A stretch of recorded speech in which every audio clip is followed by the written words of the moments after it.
నకరేకల్ మున్సిపాలిటీలో సమస్యలన్నీ పరిష్కరిస్తామన్నారు కాంగ్రెస్ ఎమ్మెల్యే వేముల వీరేశం. రాష్ట్ర ప్రభుత్వం చేపట్టిన ప్రజాపాలన ప్రగతి ప్రణాళికలో భాగంగా అధికారులు మున్సిపల్ పాలక మండలితో సన్నాహక సమావేశం నిర్వహించారు. 99 రోజులు యాక్షన్ ప్లాన్లో గ్రామీణ పట్టణ ప్రాంతాల్లో ప్రజల సమస్యలు తెలుసుకుని వెంటనే పరిష్కరించాలని చెప్పారు. గంజాయి నిర్మూలనకు పోలీసులు పటిష్టమైన చర్యలు తీసుకోవాలని ఆదేశించారు వీరేశం.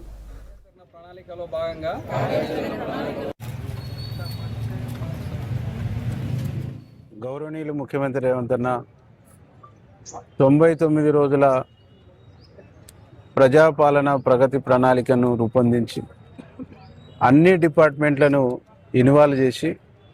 మున్సిపల్ అడ్మినిస్ట్రేషను ఒక 15 రోజుల పాటు దాంట్లో అగ్రికల్చర్ డిపార్ట్మెంటు,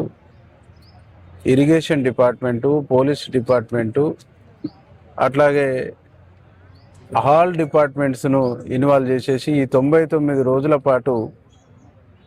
ప్రజాపాలన ప్రజాప్రభుత్వం ఏర్పడిన తర్వాత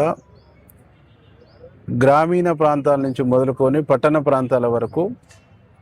జరిగినటువంటి ప్రగతిని ఒక ప్రణాళికబద్ధంగా ప్రజలకు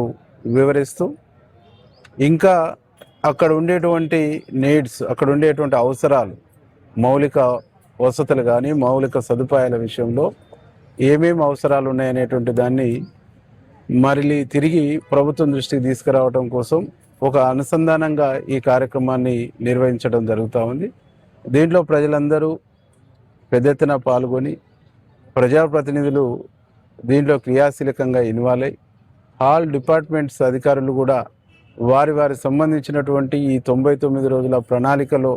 వారి సంబంధించినటువంటి ఇచ్చినటువంటి టైంలో వారు చేస్తున్నటువంటి యాక్టివిటీని, వారు సమాజానికి ఇవ్వాల్సినటువంటి సర్వీస్ను 100% ఇచ్చి ఈ ప్రజాపాలన ప్రజాప్రభుత్వానికి ఒక పారదర్శకమైనటువంటి అనుసంధానం ప్రజల నుంచి ప్రభుత్వానికి, ప్రభుత్వం నుంచి ప్రజలకు అనుసంధానం